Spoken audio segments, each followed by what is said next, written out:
Hi there, and welcome to this video tutorial on writing in APA style.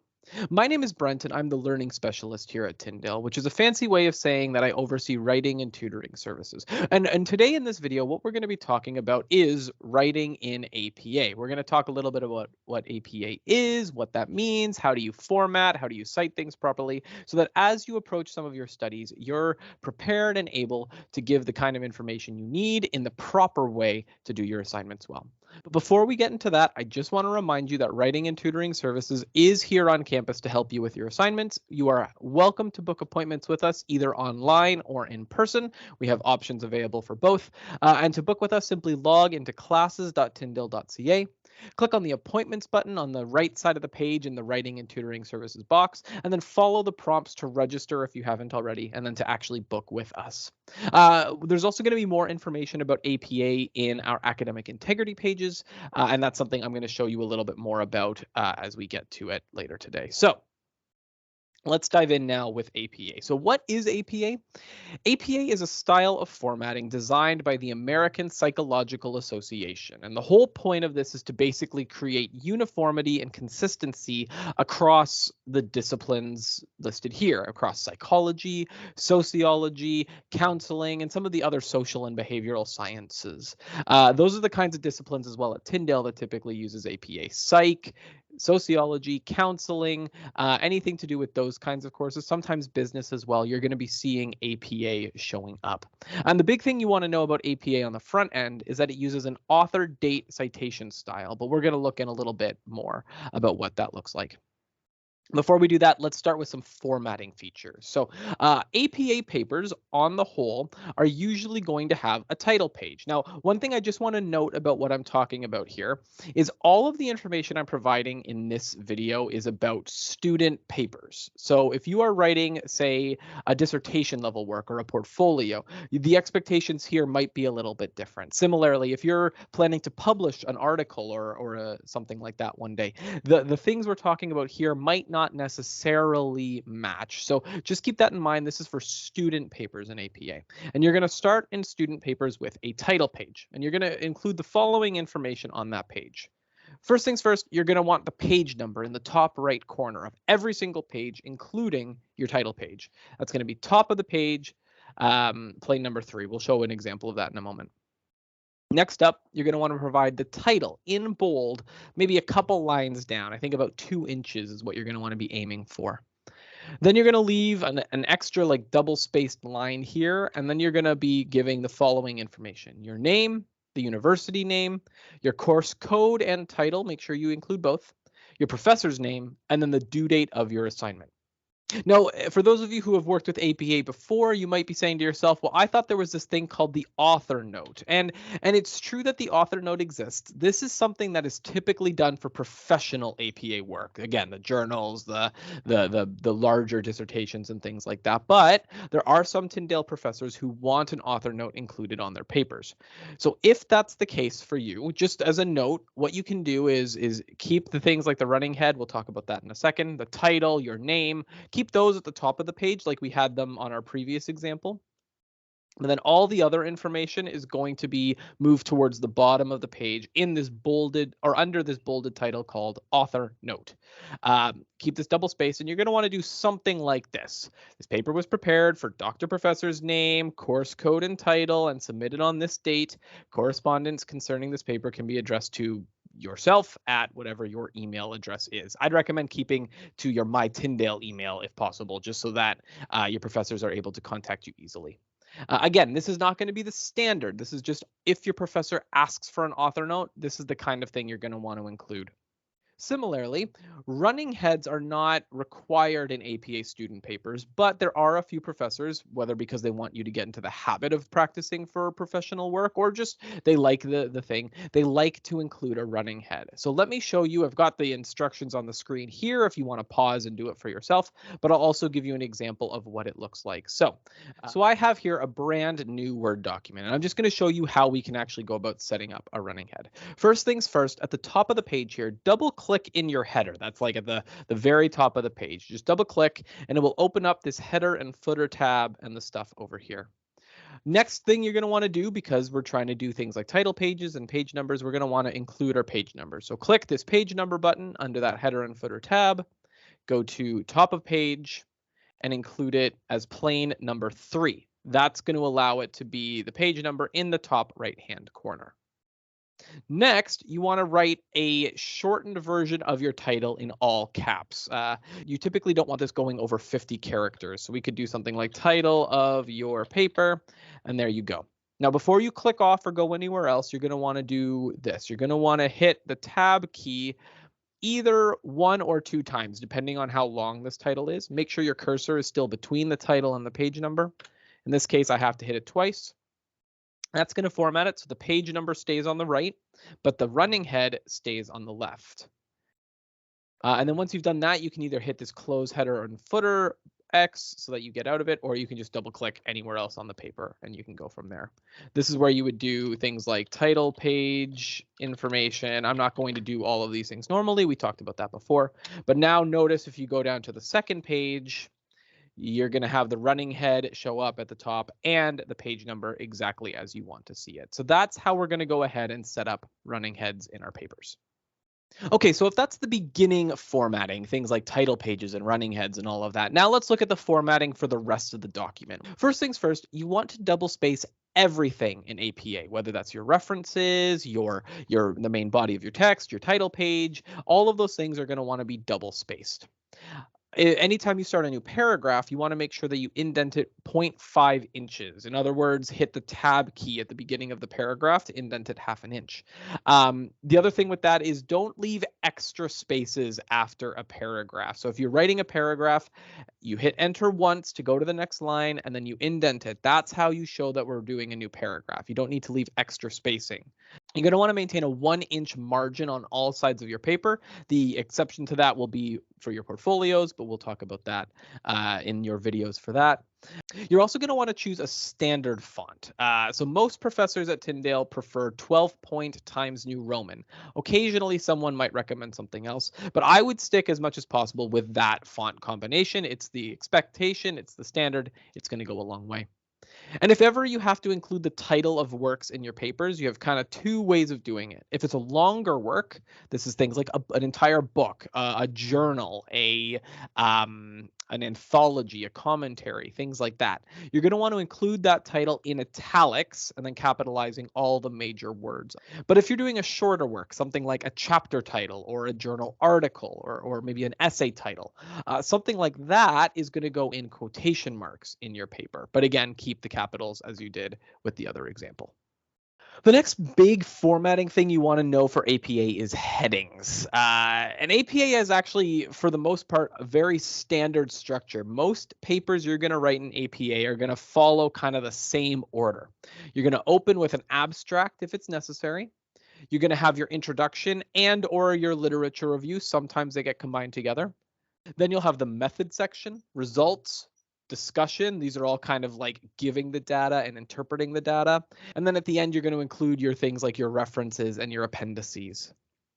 Now, APA encourages the use of headings for, at the very least, those major sections we just talked about. But they also will recommend sometimes headings for content-specific subsections. So let's say that in your discussion section, you kind of have 2 big takeaways. In that case, you might consider having 2 subheadings, 2 secondary headings that are broken down into those 2 ideas. And you can also use Word to actually format these headings for you. Let me give you an example of what that looks like. So let's say that you wanted to come up with a heading for your discussion section, right? You don't want to just be doing it all by hand because that takes a lot of time. Instead, what you can do is get Word to format it for you. Now, up here under the Home tab, under Styles, you have lots of different preset options. If you look here, heading 1, it automatically sets it according to what Microsoft Word has by default. But we don't want that. We actually want to change that heading so that it's something that we can use. So what I recommend you do is go to heading 1, right-click it, and then hit Modify. This is going to bring up a window over here, and it's going to have lots of information on how we can actually format this properly. We want to make sure we follow the proper APA formatting. This will be for level 1 headings. We're going to do Times New Roman. It's going to be 12-point font. It's going to be bolded. We're going to want to make sure we keep it as black font, not a different color. We want it to be centered at the top of the page. And the last really important thing we're going to want for headings is you want to make sure that it is double spaced. To do that, you go under this format box over here, hit paragraph, and then you can actually change the line spacing. You can make it double spaced. Usually we're going to want to avoid any extra spacing. We're going to want to make it 0 point. So we hit OK. And if you hit OK again, voila, it's already set. So watch what happens. We just modified heading 1, right? So I click on discussion. I now click level 1, and it instantly does it for us. Maybe let me give you a better example of this. Let's say, notice now we've got it over on the left side. We click on it. We hit heading 1. It automatically moves it. It automatically bolds it. It keeps things going. Then you go on to the next line, and then you can start your paragraph like that. Now you can do this for different levels of headings. Level 2 headings, those subsections we talk about, you can format heading 2. There's a heading 3 option. You can do that in each of those cases. But now let me give you an example of what those headings actually look like. So here we are. This is headings in APA. We already gave the example of the level 1 heading when we saw the Microsoft Word document. But then as you can see, there's lots of different other types of headings. And the way you want to think of this is that everything on the same level is basically like equal importance in your paper. So those main subheadings we talked about, abstract, literature review, discussion, those are all equal level of importance in your paper. So they'll all be level 1 headings. If you had, say, the 2 points within the discussion section you wanted to emphasize, those would be level 2 headings of equal importance next to each other, but secondary to what was happening in that discussion section. Maybe one of those things gets broken down even further into a few subsections. That would then be level 3 headings. But the key is making sure that all of your headings are consistent in their usage. Now, this is the expectation of the APA manual. You're going to want to follow that. You'll see that level 1 is bolded and centered. Level 2 and 3 are bolded, flush left. Level 3 being italicized. Levels 4 and 5, you're probably not going to get to too often, but if you do, instead of them being on their own line, they're actually going to be indented like the beginning of the paragraph. You're going to do the information like you would normally, period, and then you just start your paragraph immediately afterwards. But again, chances are you're not going to be getting to level 4 and 5 headings too often. Now, the headings for abstract, references, appendices, they should all begin on a fresh page. There are going to always be new pages for that. Same goes for the beginning of your paper. You want to start that on a new page. However, APA does not use the heading introduction. You're never going to see that heading in an APA paper. Instead, they want you to restate the title of your paper as a level 1 heading. So if your paper was, about causes of depression, then that was the title of your paper that shows up on your title page. Then on page 2 of your document, the first page of your information, you're going to have at the top of the page, level 1 heading, bolded, all of that, causes of depression. Make sure it's on the title page and at the top of your page. And if you have any other questions about headings, you can check out section 2.27 of the APA manual. One last example, I just want to show you what this looks like. As you can see, we have our method and results headings that are at level 1. That gets broken down into level 2 headings here. Then this is level 3 headings. Again, these sample and participant selection, assessments and measures would be under the same level of importance. This Q-sort measures and life history calendar would be on the same level of importance. So keep that in mind when you're building headings. That you want to be matching headings with the things that are of equal importance to each other.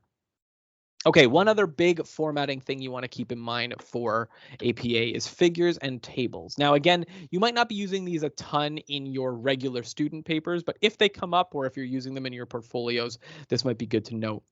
So tables and charts are always referred to just as tables with a capital T and are going to be numbered using digits 1, 2, 3, 4, 5. Any other kind of image or graph or things like that is going to be considered a figure, also capital F, and are numbered using numbers as well. If you're going to include them in your paper, you're going to have the label of the table or the figure above it in your document. So let me give you an example of what this might look like. As you can see here, we have in bold the table number. Underneath it, you have the title of the table. If it was a figure, you would do the same thing. Figure 1, title of the figure. Then you provide all of the data and the information. And sometimes you might include notes. Sometimes you need to provide a note to explain the details of this in a little more detail. Maybe you want to do something specific, in which case you could do almost like a footnote where you have, like, say, the little letter A here and then the little letter A here, showing that you're doing a footnote about that specific piece of data. And then usually a table and a figure is going to have some sort of caption underneath it explaining in a bit more detail, like, why is this relevant to your document? Now, one thing I want you to think about when you're preparing your papers is whether or not you actually need to use the table or the figure. If you're looking at one piece of data, one percentage, you probably don't need a whole table for that. But if you're collecting data, if you've run a study, if you are trying to bring in some really important information, sometimes it is good to bring in those tables and figures, in which case, I guess the point there is you better have a good reason for why you're including that data in your document. If you include tables and figures, make sure they fit within the margins of your paper. You don't want them going off into, like, above those 1-inch margins on either side. Make sure it fits properly. And if it doesn't, reshape the table, shrink the figure so that it fits properly. Whenever possible, you're going to want to include those tables and figures as close to the paragraph as possible. If able, include it on the same page immediately following the paragraph it was mentioned.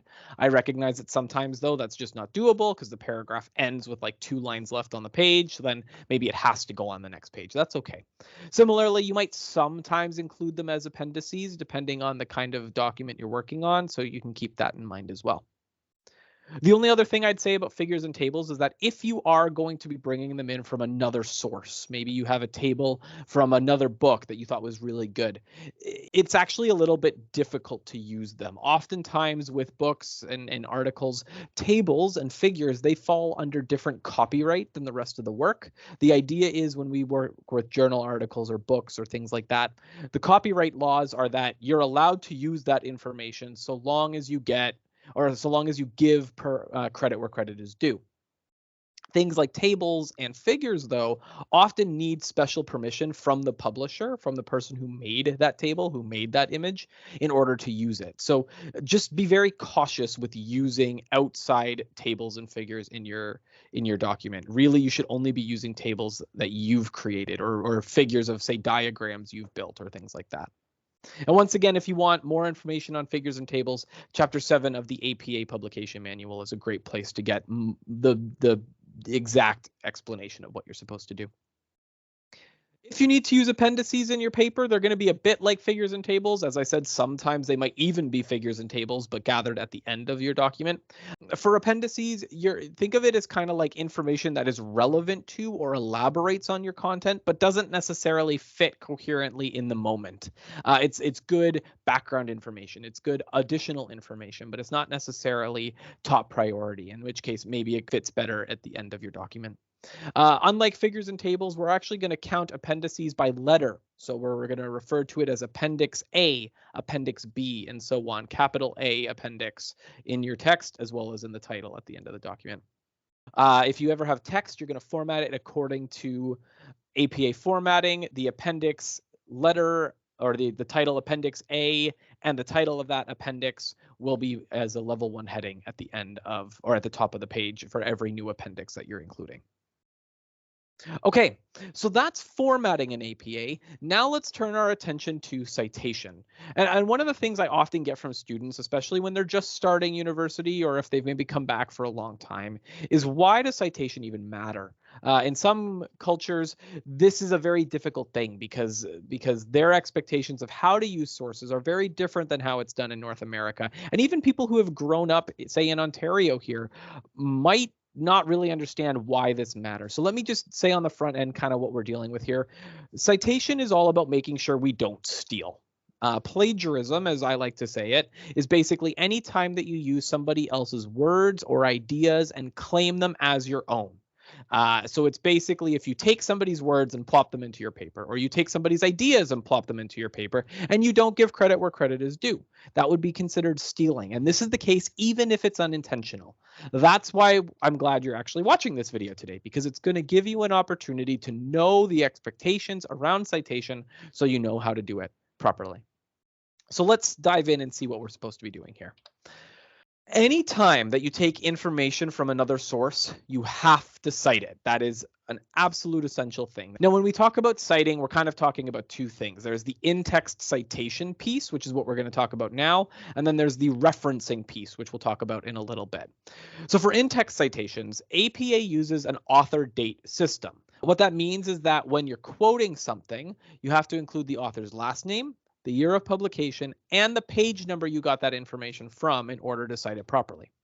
For paraphrases, you only need to include the author's last name and the year of publication. Page numbers aren't required unless it's for very specific information. There are two kind of main ways of including this information in the text. You can do so as a narrative citation and a parenthetical citation. So let's look at both here. A narrative citation is going to use what we call a signal phrase to incorporate the author's name into your sentence. So take a look here. If we were going to be quoting this article by Smith, we would say Smith 2010, there's the year of publication, explained that blah, blah, blah, blah, blah, blah, blah, blah, blah. And then because it's a quotation, we include the page number after the quote. See that? Author's name followed immediately by the page number in brackets. And then at the end of the quote, you include the page number. For a paraphrase, it's very similar. We do the author's last name, year of publication in brackets, and then you give the paraphrase, but you don't need to include the page number because it's a paraphrase.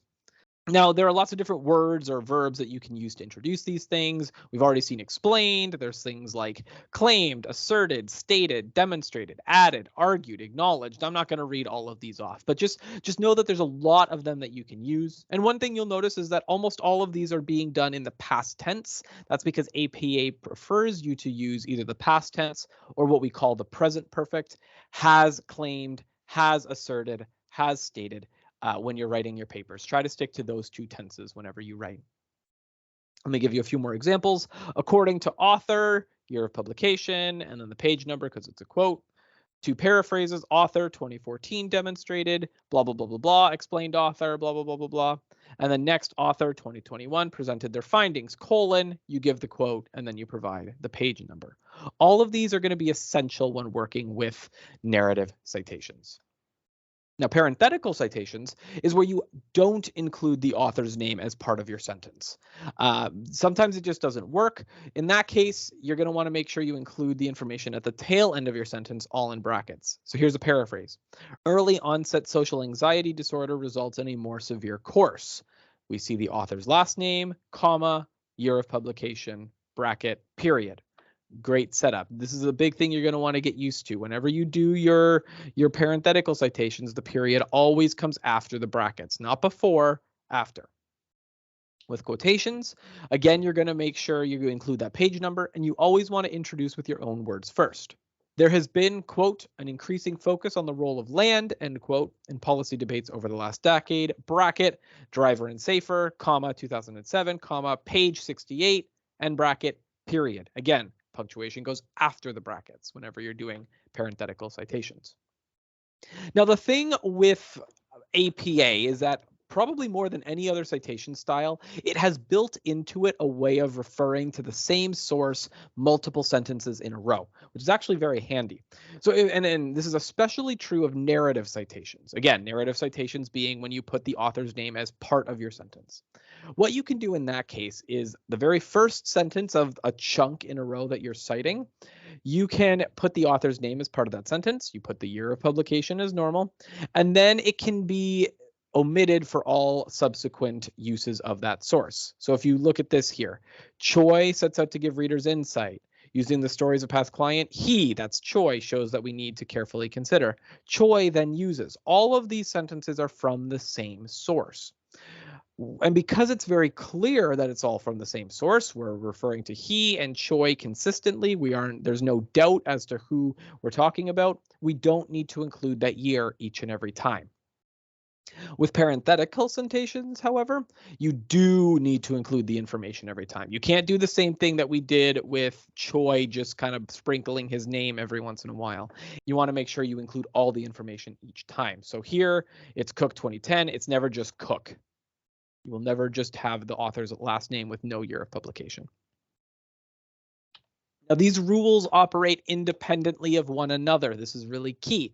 So you can't say, well, because I had a parenthetical citation first, and now I'm doing a narrative citation, as our example here shows. APA often confounds writers, especially with citation shortcuts.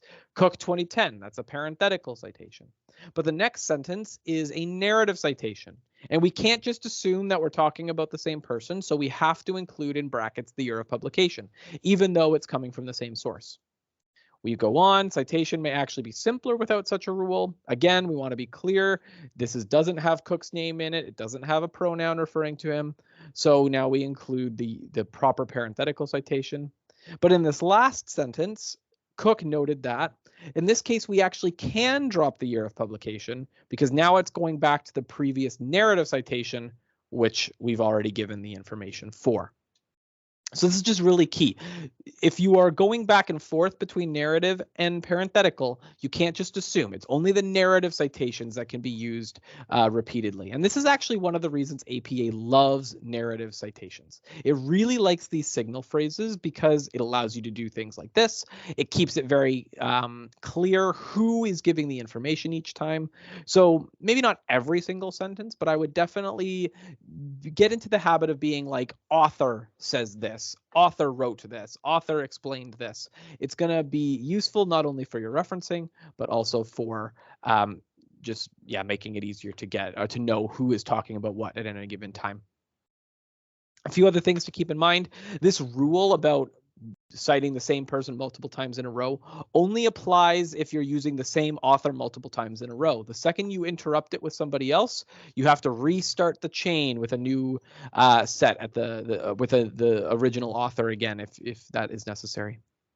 It also only applies within a paragraph. The second you start a new paragraph, even if the second paragraph is building on the same person as the first paragraph, you have to do the proper citation information again in that second paragraph. And if for whatever reason you're using multiple sources by the same author, always give the year to be safe because you want to differentiate between which of the years or which of the articles, which of the books that you're actually referencing.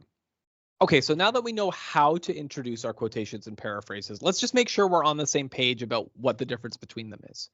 So quotations are really good if you want to give extra credibility to your argument. A lot of times, if you say an idea, it's like, okay, that's fine, but that's just one person's opinion. But if you bring in some other scholar, an expert in the field, and they back you up, it's going to give reason to buy your opinion more. Similarly, you may want to capture a very specific word or phrase. Maybe the way an author said it, their words were particularly memorable, and you really want to capture that. In that case, quote it, give the exact words of the author.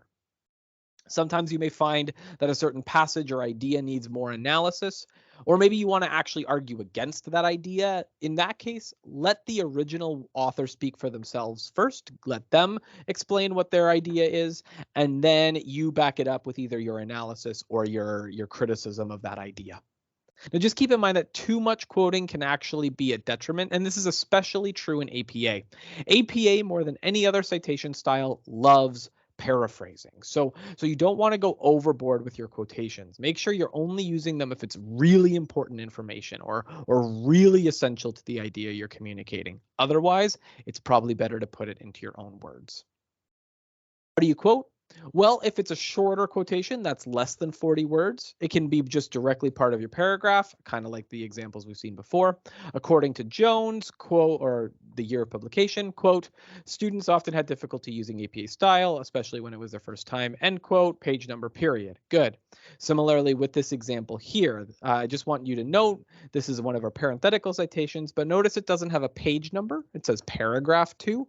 That's because this is coming from a source that doesn't have page numbers. Instead, it has numbered paragraphs. And you may find this, especially in an age of having a lot of ebooks and things like that. Maybe you don't have page numbers, or the page numbers change depending on how big the font is. So in that case, when you don't have stable pagination, provide the smallest identifiable marker, whether it's a paragraph number, a chapter title or number, a section title, just something that's going to help your reader identify where you got the information from. But let's say it's a longer quote. It's more than 40 words. In that case, you're going to use block formatting. So here we have our information. We say in this handbook, Lunsford, notice again, narrative citation, signal phrase, year of publication.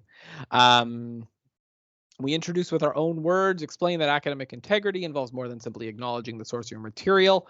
Colon, this is the first key about longer quotations. You always introduce them with your own words and then a colon. Then you dive in with your actual quote. Now notice there aren't quotation marks here. No quotation marks at all. Instead, what we do is we indent the entire quotation half an inch in the same indentation that you would as if you were starting a new paragraph, but now it's the entire document.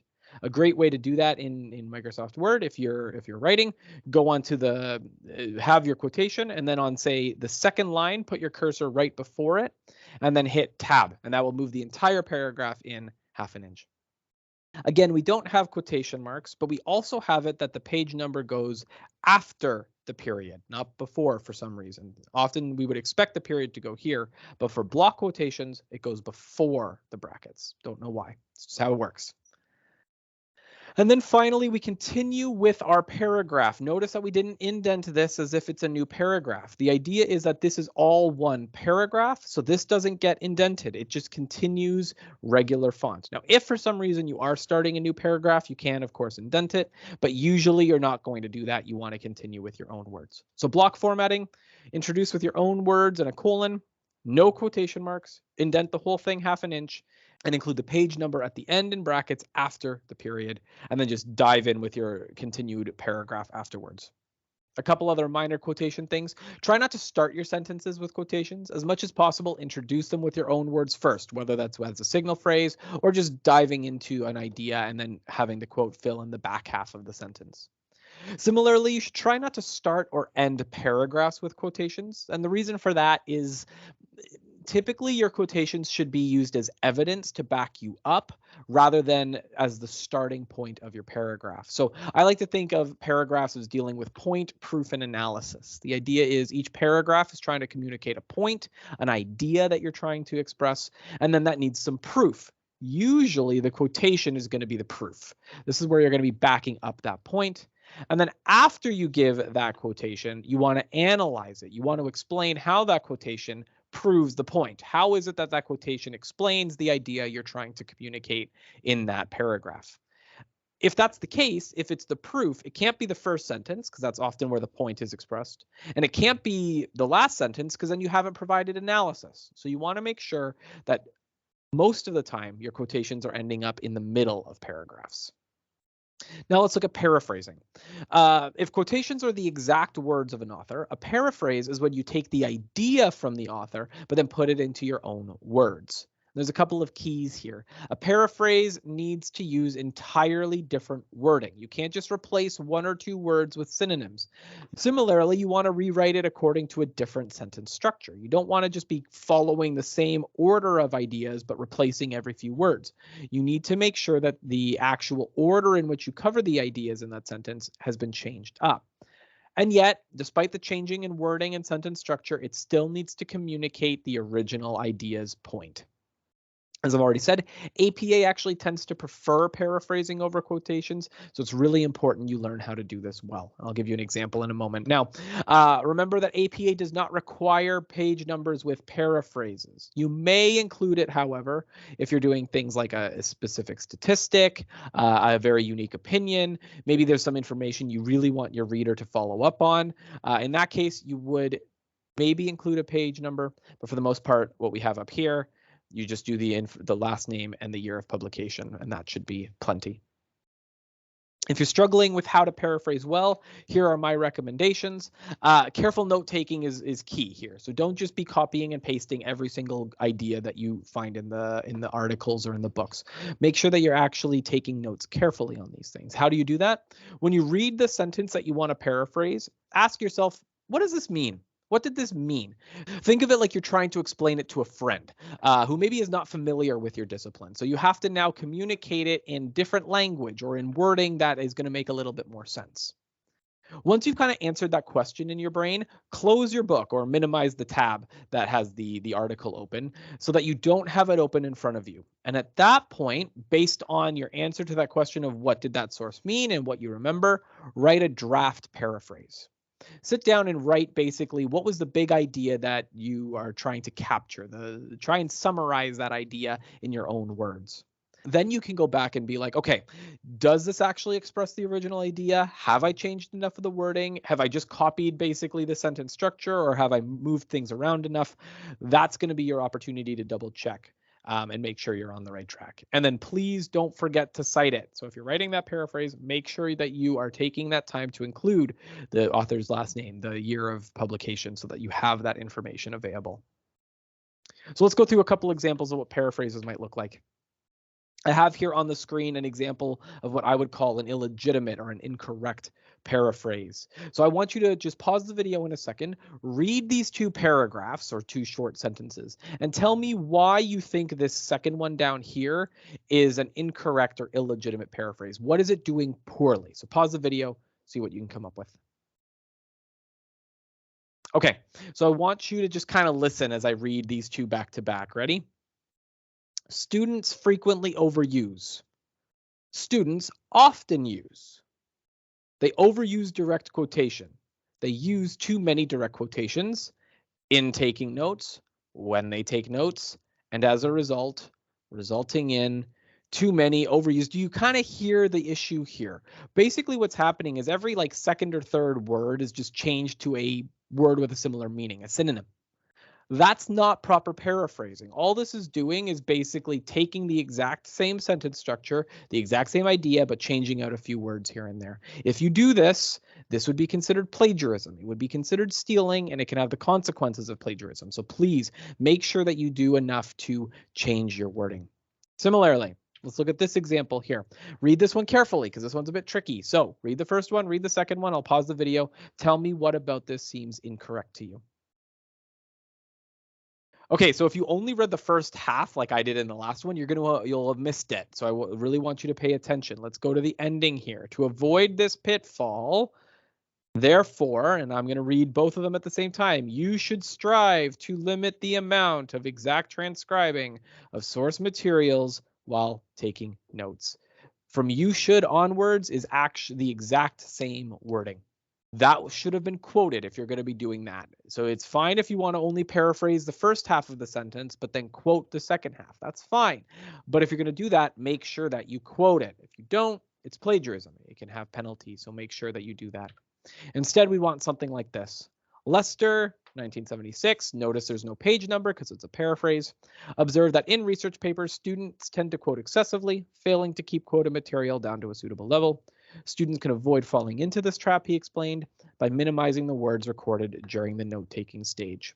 Yes, there's some similarities to this original. Maybe we talk a little bit about note-taking, taking notes. We talk about research papers, final paper. But even that, there's difference. There's enough difference in it. We've changed up the order of words. The order in which we cover the information is moving around. This is what we want to be seeing when you're paraphrasing. Different wording, different sentence structure, same communication of idea. So then lastly, for just avoiding this kind of plagiarism, how do we, prepare our papers in such a way that we avoid unintentional plagiarism? Well, the first thing is when you're taking notes, don't copy everything word for word. Don't just copy and paste or just highlight. Make sure you actually take some time to write down the ideas and process them for yourself.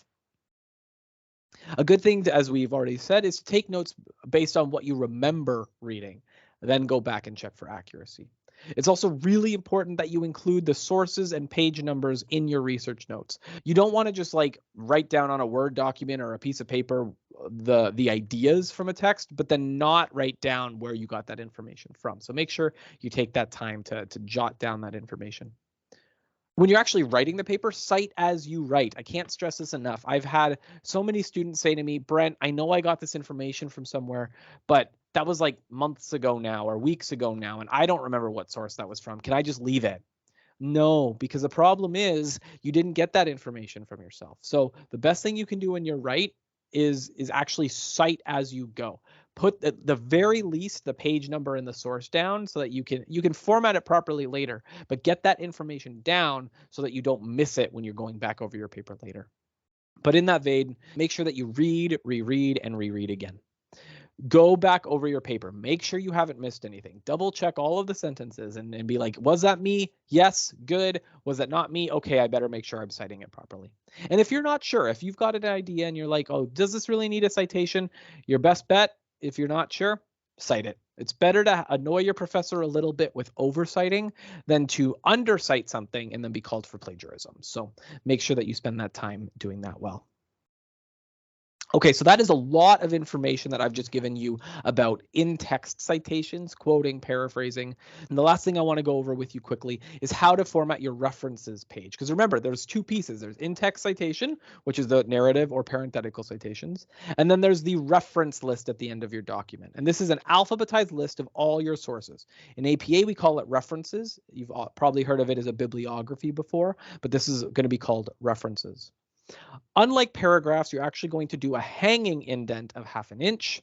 You want to make sure that what that means is that the entries start on the left side of the page, and then the entries start flush with the margin on the left side of the page, but then all subsequent lines for entries are going to be indented 1/2 inch. Let me give you an example of what that looks like. All right, so I have here an example of your references page, but there's a couple of things we need to fix up. First things first, you want to make sure that unlike the rest of your document, everything is going to be double spaced. And then we want to make sure that we have the proper indentation, the hanging indent. So to do that, you're going to click on the thing, or if you have a larger one, you can click and drag over all of it. You're going to want to go under this home tab here where it says paragraph and click this little box in the corner that has like a box with an arrow pointing out of it. Go ahead and click on that. It'll bring up this little window and you're going to do two things. First, you're going to change the spacing to be double spaced. That way it's going to be double spaced like the rest of your document. And then here under indentation, you're going to hit special and hanging. And if we do that, we're going to hit OK. And this is what we want to see. Left side flush with the margin, second and third, fourth, however many lines indented 1/2 inch. If we start another one, this is going to be by Johnson. Notice it's already flush with the margin. That's exactly what we want to see. So that's how you're going to format your reference page.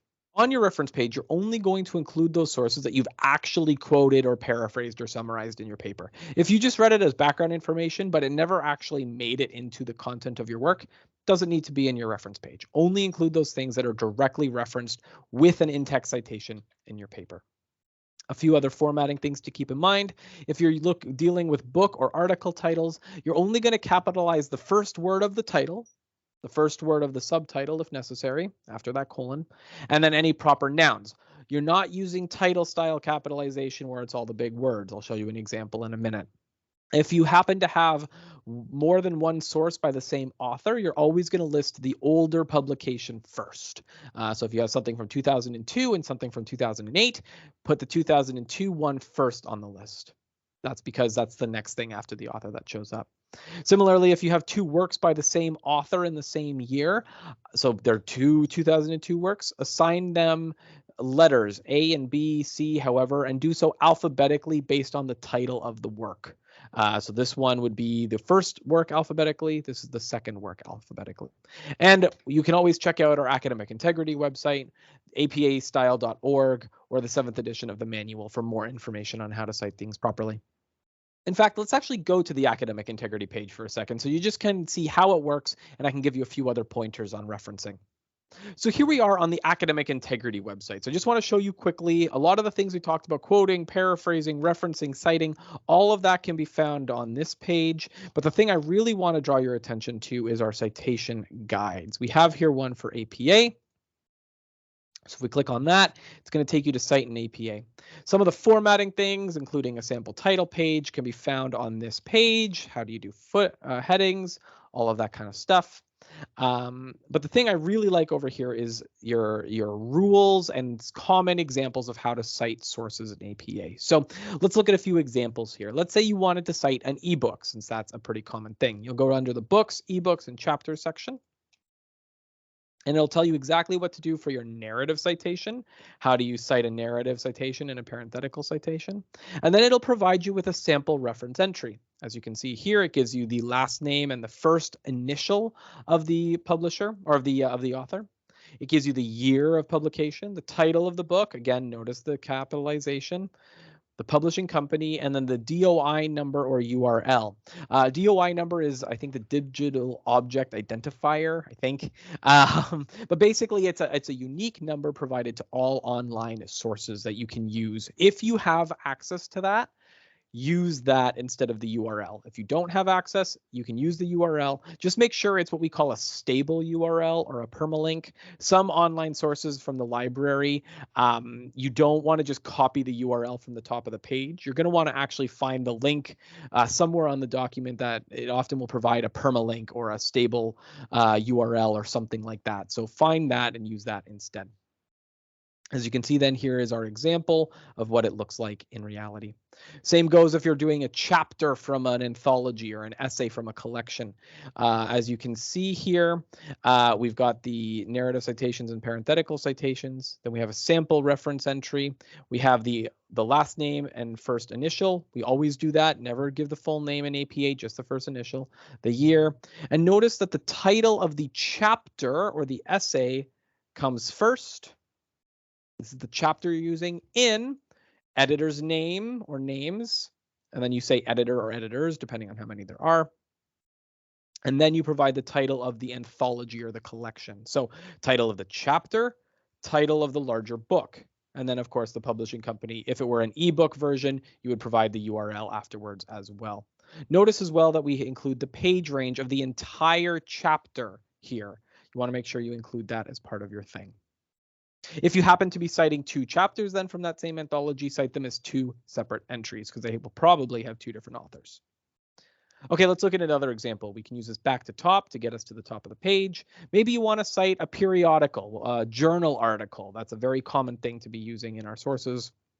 In that case, you can come here to peer-reviewed journal. And what does it give us? Again, the last name and the first initial, the year of publication. You can get the title of the article, again, in lowercase. For the most part, no quotation marks. You have the title of the journal. Notice that the title of the journal does do title style capitalization. I don't know why, but this does have all the major words capitalized. So make sure you do that. Most journal articles are going to have two numbers associated with them, the volume number and the issue number. Put the volume number in italics, and immediately afterwards, not even a space, in brackets, you include the issue number. Once again, we'll have the page range, the DOI number, or URL if applicable. So make sure you include all this information when you're citing a peer-reviewed journal. And the last thing that I have a lot of people ask me about is, what do I do if there is something, a piece of information from another source that I found in a book? So I have this book, but they're citing somebody else. How do I actually go about citing that? There we have an example for that too, citing something someone else cited. And the rule here is that if possible, find the original source. Try and track down that book, that article, whatever. But that's not always possible. If that's the case, what you can do is we're actually going to focus it in our narrative and parenthetical citation. So you're going to include the information for both. According to Riley, so this is the original source, got it? According to Riley, 2001, page 21, as cited in, this is the book that you have, and then the page number for the book you have. This is really key. So you give, as part of your text, as part of your narrative citation, the original source, and then you include as cited in with that semicolon, the source that you have. Same goes for parenthetical. Riley, comma 2001, comma page 21, colon as cited in Johnson, comma 2014, comma page 86. Original source that you have. And then when it comes to your reference list, you don't include Riley. You only include Johnson. You only include the source that you actually have access to, because that's the only one you can verify. Now, there are lots of other things that you can look at here. There's information on what you do if you're citing, say, a class lecture, or maybe you quote something from the dictionary, or you need to include a reference to scripture, or who knows what else. All of these, all information on all of that can be found here at your convenience whenever you want to look it up. www.tyndale.ca/academic-integrity/APA. That'll be the source you want to go to. Very quickly then, what do you do if you can't find the information? Maybe you've checked out our academic integrity page and you just don't have the information you're looking for. Well, a good rule of thumb to keep in mind is you're going to have this kind of information: the author's name, the year of publication, the title of chapter or book, the publication data, and the URL. But you probably want to double check the manual to be safe. If, however, you can't find exactly what you're looking for in the manual, because it happens, there are times you're going to be citing something that's just not listed there. Your best bet is to send us an email. Write to us, and we will basically Frankenstein's monster something. We'll piece something together based off of two similar type things that is your best bet. So if you ever are stumped, send us an email. We'd be happy to help. That's going to be writing@tyndale.ca. I'll give that information to you again in a moment. A couple of other just general writing things that you want to keep in mind for APA. APA permits the use of I or we when you're referring directly to yourself or your co-authors, but you're often going to have a better way that you can do it. So instead of just being like, I found this in my research, you can say the results indicated. Whenever possible, try to default to letting the research speak for itself or avoiding I or we. But if you're doing so is going to be awkward, the author of this study found, no, don't do that. Just say I. Similarly, though, APA encourages active voice over passive voice. So we interpreted the results rather than the results were interpreted by us. This is because not only is passive voice more wordy, but it also is easy to lose track of who's doing the researching. So whenever possible, keep the subject in the front position, the active voice. The person doing the thing is the subject of your sentence. Also, make sure you're maintaining a clear, concise, and professional tone throughout. Back up your claims and your conclusions. You can't just make sweeping generalizations that most people think this way about something just because you happen to think that way. Oftentimes, it's actually not going to be true. And unless you have a very good statistic to back you up, it's just going to come across as overgeneralizing for the population. So be careful of making those big, sweeping claims. Similarly, as we said with active voice, try to begin your sentences with subjects and verbs. So-and-so did the thing. The researchers concluded. Similarly, you're going to want to be using kind of these like direct, clear, concise statements. They argued instead of more like verbal phrases of like they had an argument. The results were suggestive of. Just state the actual action that was done by whomever did it. And that is everything I have to tell you about APA today.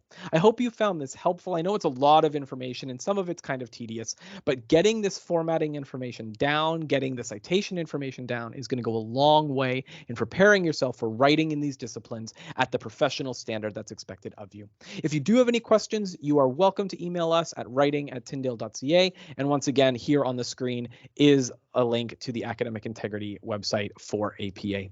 Whether you're diving into papers for your first time ever or you're just brushing up, I hope you found this helpful and wish you all the best as you tackle your assignments. Happy writing!